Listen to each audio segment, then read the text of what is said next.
Welcome back to Sidebar Social. I'm Dana Stewart. And I'm Jennifer Grinke.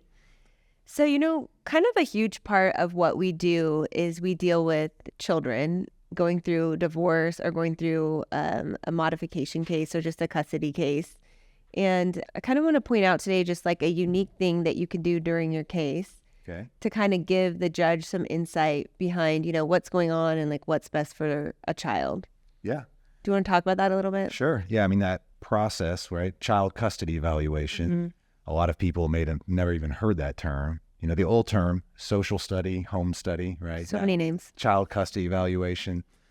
But where it can be helpful is, because when we go to court, we have, depending on what type of hearing or trial, 20 minutes, maybe an hour or two to try to tell our client's entire life story, talk about the children that are involved, what's important, what concerns there are. And then we have the rules of evidence that prevent what information the judge is even going to hear. Mm-hmm. And so it's really hard to tell somebody's full story in that short amount of time with those limitations. And the evaluation, child custody evaluation, gives the client an opportunity to do a much deeper dive into the backstory, the dynamics and concerns and what's important. So yeah, I think it can be a tool that's used in some cases that we like to use to really help the judge get a better idea of what's really going on. Yeah, no, definitely. And today we have a special guest who specializes in those evaluations. Do you want to introduce her? Sure. Okay. So our guest today, Christy Bradshaw-Schmidt. Thank you for coming on. Thank you for having me. Christy, you're a licensed professional counselor. You are a child custody evaluator extraordinaire. Yes, and you've been hired. We've used you before as an expert in court cases. I know you are a presenter. You speak to the Bar Association. You speak all over the U.S., correct? I do. Sometimes in Mexico. Sometimes in January. Yeah. Excellent. That's fun. Yeah, so I feel like you have a very long and distinguished resume. It's quite impressive. But why don't you tell us just a little bit, tell the audience a little bit about yourself, your practice, just kind of, and who you are. Well, I'm Christy Bradshaw-Schmidt. I'm a licensed professional counselor, as you said. I do child custody evaluations. I also do adoption evaluations. People tend to forget that. Those are fun when we put families together. No, we don't take them apart. And I also do a lot of expert work. So work product reviews of other custody evaluations or parenting facilitation work or a therapist work in a case. I do expert consulting behind the scenes. And then I do just provide expert testimony related to the literature that we see that impacts children involved in the court system. How did you get into so you start off as a LPC? I did. And then how did you segue into doing child custody evaluations? I fell into this work. Okay. I did not know I did not know this work existed. They don't talk about this in grad school. And I had been working mental health care, inpatient care, residential treatment with drug addicts and alcoholics who struggle with mental illness as well. And I got tired of managed care and quit. And found a job in a paper because that's how old I am compared to y'all. And I got hired at Family Court Services in Dallas County. And I did 6 years there doing custody evaluations, or as we called them, social studies in the day. Yes. And then went out on my own in 2006. Can you give a general description, your elevator pitch? What is a child custody evaluation? A child custody evaluation is a process where a mental health professional who has the proper qualifications under the family code is court appointed as a neutral to come in and assess both parents or both parties, assess the children, assess anybody who lives in both households, look at all what we call the collateral data, so school records and medical records and counseling records and police records if they exist or CPS records if they exist. And we're looking at that parent-child relationship. We're assessing parenting and co-parenting strengths and weaknesses. We're looking at the needs of that child. And it ultimately culminates into a recommendation regarding what we believe to be the best parenting plan or the best fit for that child in relation to the schedule for the court to consider. Okay. And so when you say neutral, you don't work for mom, you don't work for dad, you just come in, you talk to everybody. What about like when you say collaterals, who are you talking to? We're getting information from the school, talking to teachers. We're getting information from the therapist or potentially the parenting facilitators who are involved. We're getting medical records for the parents if there's medical concerns, and certainly for the children. We're getting those police records. We're getting those CPS records, and just anybody who's kind of touched the family in a professional capacity who's going to have a more neutral lens of what's going on. In those records, I think it's important for people to understand that you are obtaining those directly from the source, correct? So you're not going to if So I wife can't says, make my own records and give them to her. well, you can give her records, right? But you're going to verify from the source, correct? Right. Our law requires that we verify statements of fact, and I've had parents give me records and they happen to be missing some pieces. So I certainly want to get the records from the source if they're available. I certainly will take them from a parent if I can't get my hands on the records myself, like they're destroyed or otherwise unavailable. But certainly it's best practice to get those records from the source. So, Christy, I mean, we know we've had many child custody evaluations over the years, and they can take a while. You know, clients always want to know, how long is it going to take? And I usually tell them probably at least 6 months, you know, but I'm curious from your perspective, what do you think if there is kind of an average time frame on the evaluation process? That's a great question. In a perfect world, they should take about 90 days. That's a perfect world. Okay. That means we don't have anything else on our caseload and we don't have any other evaluations and everybody's compliant and everybody turns everything in and every professional collateral responds. That's rarely the case. And we also, y'all know this, there's not enough of us. Right. There's just not. And we're losing them as fast as we're trying to recruit new people. And so at the end of the day, it can take anywhere from 3 months in a perfect world. 6 months is a good average, but I've seen them take as long as a year to a year and a half or longer, depending upon the complexities of the case and the issues within the family and the issues on that evaluator's caseload. So what are some of the things that you're looking for as part of the evaluation process to make recommendations to the court about what you think's best for the child or the children? Like, help us, give us some insight into your brain. Like, what are you looking for? Sure. I'm looking for, who is this kiddo? I mean, that's the first thing I want to know is I want to understand who this child is, what their needs are. And that's everything from their medical needs to their psychological needs, to their educational needs, to their, social needs and their activities. And I kind of want to know who they are. And then I want to start assessing, okay, so based upon this child's needs, what are the parenting strengths and weaknesses that I'm picking up on? Which parent has been the parent who's taken them to the doctor more consistently? Is there a disagreement from the parents over what medical procedure we should do? And can they work together and co-parent that or not? How's the kiddo doing in school? Or if they're in therapy, what are the therapeutic issues they're struggling with? And do any of those issues have to do with something that mom and dad can do differently, or mom and dad and dad can do differently to help this kiddo move forward and do well and be successful after a divorce or a separation? Yeah. Yeah. And I think kind of one of the unique things about these evaluations is that you actually get to talk to all the kids in the home. So would that include any step kids, half siblings, or anything like that?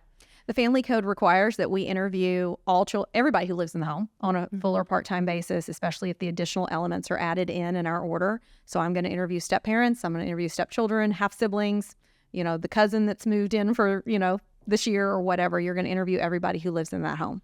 And do you do that with a parent present, or are you like, hey, no, I need to talk to the kid alone so there's no bias, or how does that work?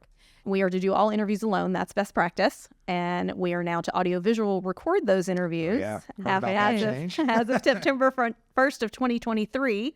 And so, I used to do those interviews in a kiddo's bedroom or somewhere at the home. If that requirement's waived, I'll still do that. If they don't waive the requirement, then I'm going to be in an office somewhere interviewing that child.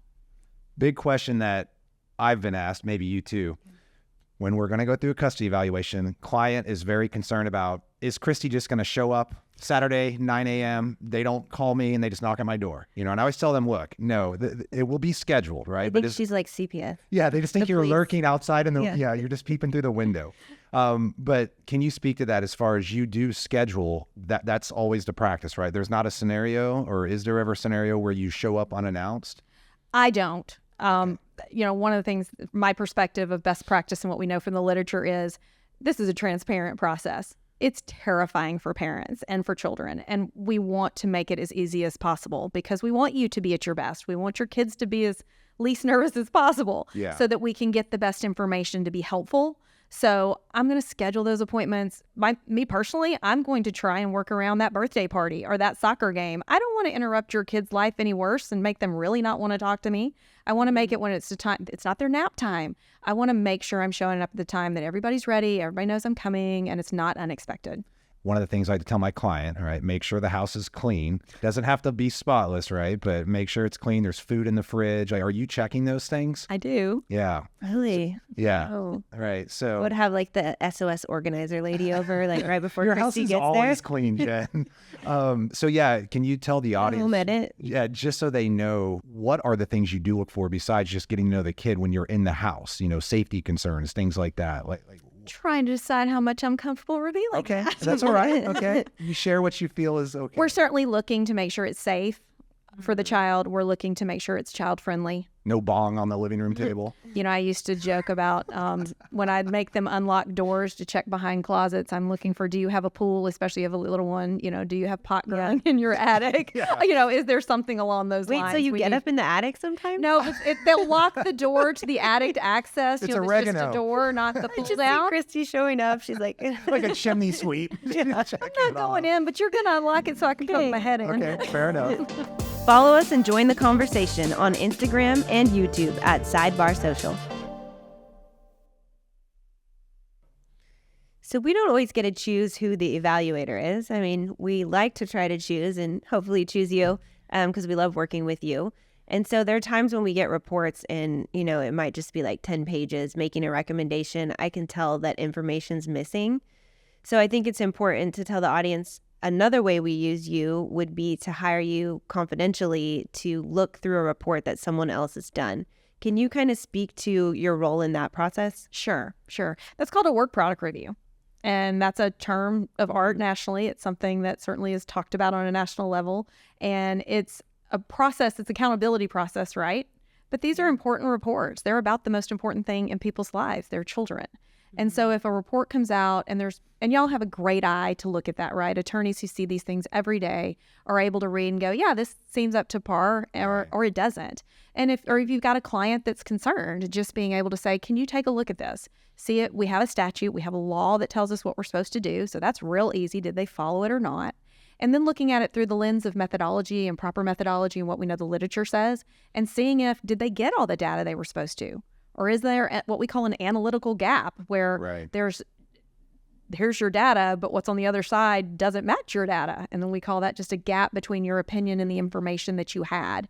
And so people like me, and there's others who do this, will come in and we review that report through that lens. We'll get on the phone with y'all and go, hey, hate to tell you this, looks like the report really is okay. I'm happy to help you kind of figure out how to cross-examine this, but I don't think you want me testifying to this. Right. But on other cases, I'm like, no, you've got some problems. And I think this is an opportunity that if you want me to go to court and help educate the court on maybe, how much weight to give some of this opinion based upon what's missing. And that's what I appreciate about you is you're very candid with that. Yeah, you're I feel like honest we've about had it. discussions on both where the outcome's been on either side of that, and it's just good for us to know. Well, it's the right thing to do. I mean, that's what I appreciate about working with y'all is we can have those candid conversations about, I hate to break it to you, your client made some pretty not so good decisions. Yeah. And that harmed things. And so even while there's some issues with the report, some of what was said is just problematic. Well, and then that allows us to go to the client and say, look, yeah, we could go to trial. We could try to challenge this. You could pay tens of thousands of dollars. But the reality is we're probably not going to get very far with it. Is it really worth that financial, that emotional stress to go through it, And so it's helpful to know that.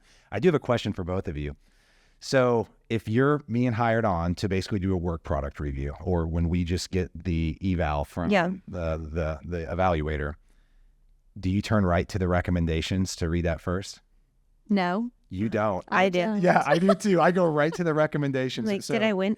Yeah, so you start from the very I beginning. start from the beginning. Okay. I do that on purpose because I want to. I don't want to know what I'm looking for. Yeah. When I know what the end result is, Interesting. that leans in the potential for confirmatory bias. Yeah. Versus being able to go, let me read it, see what the data is, Very and see if interesting. when I get to the conclusion, is that what I expect to happen, or does it just take a left-hand turn?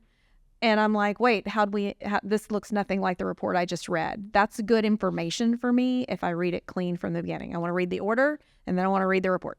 Yeah, because then you can kind of be like, oh, I would have recommended the same thing, or I wouldn't have done that. Here's why. I mean, Yeah, that the makes so data much sense. supports where I'm going. Yeah. Yeah, it does make sense. But then I think, What do you do? I go right to the recommendations. Yeah. Well, we all know you do that. yeah. Yeah. I want to see. Yeah. He's like, wait, there was a report. yeah, I skip like 50 pages, go right to the end. But so some people may not even understand what we're talking about. We're saying the recommendations. I think it'd be good to educate the audience. What does that mean? If you could speak a little bit about that. Of course, part of a custody evaluation has to do with the court gives us questions that we need to answer. And that's required per the law that we get an order that says these are the questions the court wants you to answer. So we need to answer those questions. We need to get the data we need to answer those questions. But that usually, based upon the questions that are posed, results in a recommendation regarding conservatorship or decision making, what parent's going to make what decisions for this child, who's going to have primary residence, what that parenting plan schedule is going to be, and then potential any other recommendations related to scheduling issues or just therapeutic recommendations that might be helpful to the family. Meaning maybe the parent or parents should be in individual counseling or family counseling, right? Or parenting facilitation. Sure. Mm-hmm. Have you had situations where you think, okay, this is going to go one way, my recommendation is going to go this way, and then the longer you spend with the family, you have a change of opinion on that? Certainly, we're constantly, as a custody evaluator in that neutral role, we're formulating hypotheses. And we're looking at, okay, well, this could be this.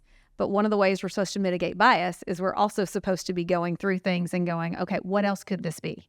So I think I think there's alienating behavior, for example. Well, that's one thing I need to be looking at. I did say the key word. But it also could be, do I have other reasons that there's some other things going on that this child may be resisting contact? Do I have an enmeshed parent on the other side?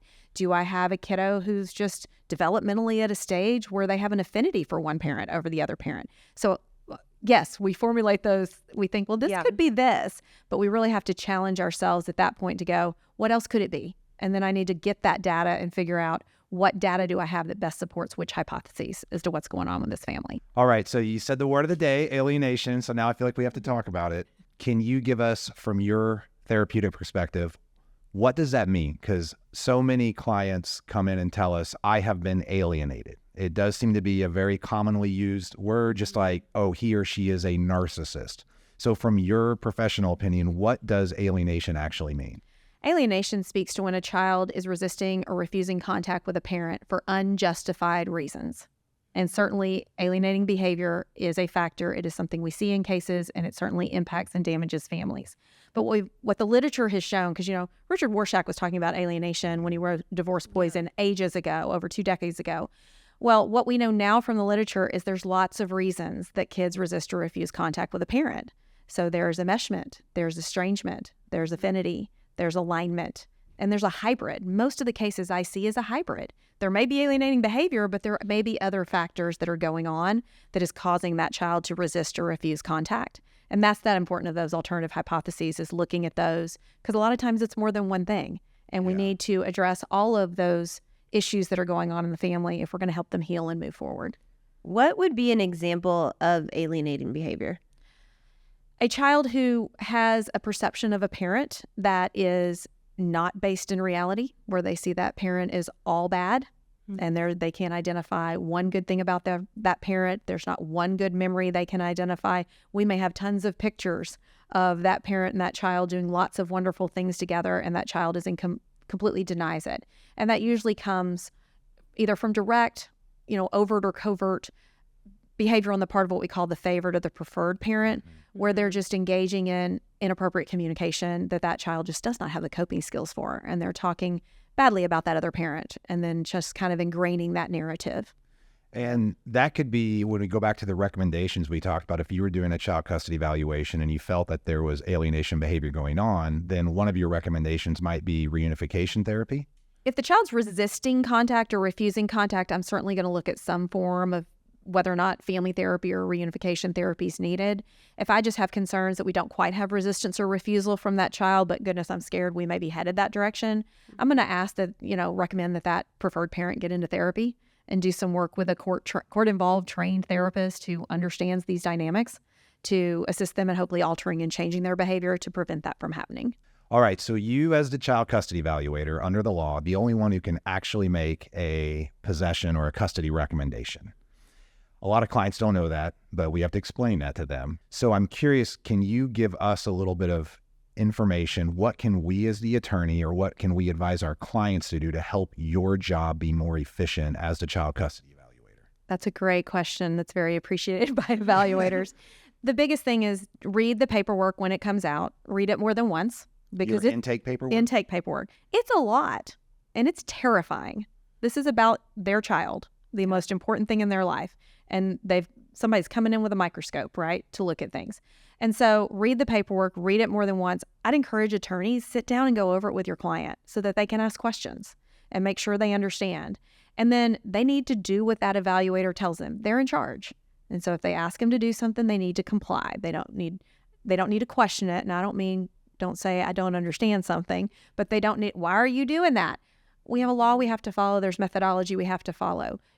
And they're court ordered to be there. As much as that may be not what they wanted in the beginning, that's the reality. And then organizing their data, understanding what kind of data the evaluator wants, returning paperwork promptly, returning fees or requests for retainers promptly, and then returning that data promptly. If there's a due date, meet that due date or be ahead of it. If they call you and need to book an appointment, be prompt and responsive in scheduling that appointment. It doesn't mean you can't work. It doesn't mean your kids don't have activities we need to work around, but certainly being compliant and being responsive to that evaluator and getting them the data that they need helps our job go so much more quickly and so much more smoothly. With that data, I know what we do with clients, we will figure out, okay, what are their concerns, points to address with you as the evaluator, and then we'll work with them to compile the emails, the text messages, and try to give that for each of those concerns. We'll get the collateral sources that we may think you need to talk to, the soccer coach or whatever, all that stuff you like, that's helpful for you. That's very helpful because they've got good concerns often, right? And these parents know their family better than I ever will. So coming in with what their concerns are, being clear on what those are, and then having the data to support that certainly makes it easier for me to dig into the rest of the data I'm getting and figure out what's going on. I know we've definitely had situations where your reports are so thorough that once they come out, we're able to show those to our client and talk through it, and we're able to reach a settlement either before mediation or at mediation, but they're definitely helpful. Would you agree with that? I agree, because sometimes it helps parents begin to see the forest for the trees, so to speak, right? And they, the best compliment I ever got is I got an email from a client who said, if you got my ex that right, then I better take a look at what you said about me. But, that's the whole point, right? Is to help them feel like it was neutral, that we did listen to what they had to say, that we took into account what their children had to say. We looked at everything. We heard their story, and they don't have to agree with everything we said, but hopefully they see it done as neutral and balanced and are able to walk away with that information and use it to help resolve their case. We all know it's better if they can resolve it themselves than have a judge resolve it who doesn't know their children. Yes, absolutely. And we had Stuart Brown on last week talking about mediations, but I know another way that we've used you when you're not the evaluator, so you're not the neutral, we've hired you to come in and do work product review. You give us a lot of good data, talking points that we can then go use in mediation to then try to help facilitate a deal too. So I just wanted to throw that out, that work's been really helpful to our clients. Oh, I'm glad to hear that. I've heard that more than once, just knowing that, that gives the mediator and the family as well the ability to use the parts of the evaluation that are helpful and maybe not get stuck on the parts of the evaluation that may not be supported by the data that they have. Yeah, absolutely. One of the things I've enjoyed about working with y'all is, number one, you're responsive. You call, we can get on the phone, but we can have real honest conversations. I get y'all are in an advocacy role. I know that. And I'm always trying to come at it as a neutral, especially if I'm a retained expert for y'all. But we can have those honest conversations. And it's always a pleasure to be able to work with somebody who's able to have those conversations, and y'all focus on the kids too. And don't seem to lose sight of that. And that's appreciated from us as mental health professionals. Definitely. Well, the feeling's mutual, so thank you as well. Thank you. To learn more about Greinke Stewart Family Law, visit GreinkeStewartLaw.com. To learn more about today's guest, Christy Bradshaw, you can check out her website, txfamilylawforensics.com. That's txfamilylawforensics.com.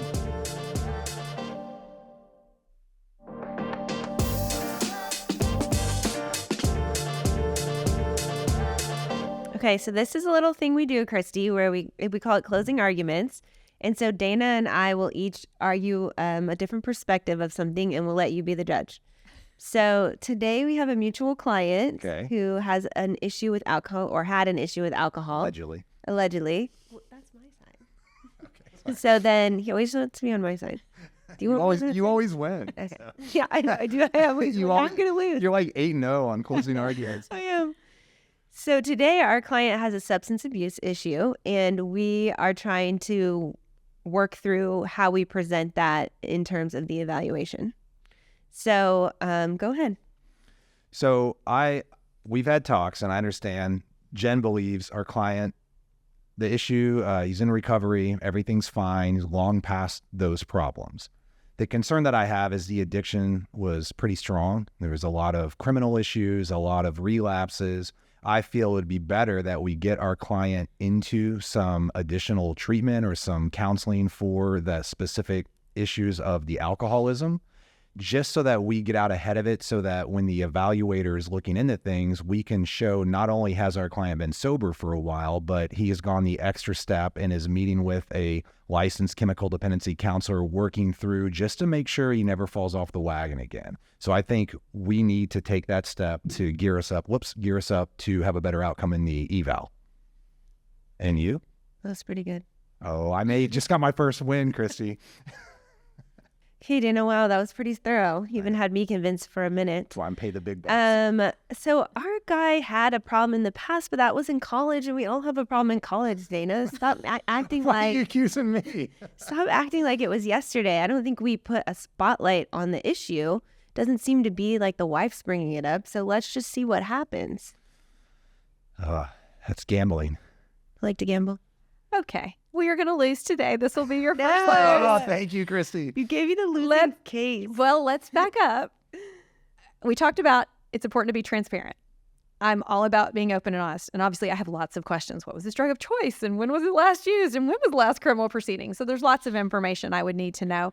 But you've got to remember the people doing your custody evaluations are mental health professionals. Mm-hmm. And so if it was an active, ongoing addiction for a long period of time, especially if they don't have a long period of sobriety under their belt, or they've got unresolved issues, or they've just got that addictive behavior, right? Yeah. They're still blaming other people. They're still not 100% honest about things, or they rationalize, or they justify, or they minimize.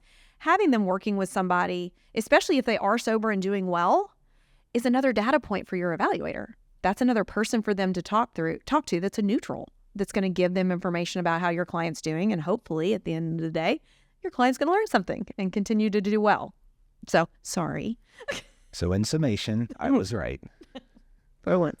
All right. Well, thank you, Christy. We Thank appreciate you. you coming on the show and sharing information and all the great work that you do. Yeah. Well, and I appreciate the opportunity. Thank y'all for having me. All right. We'll see you guys next time on Sidebar Social.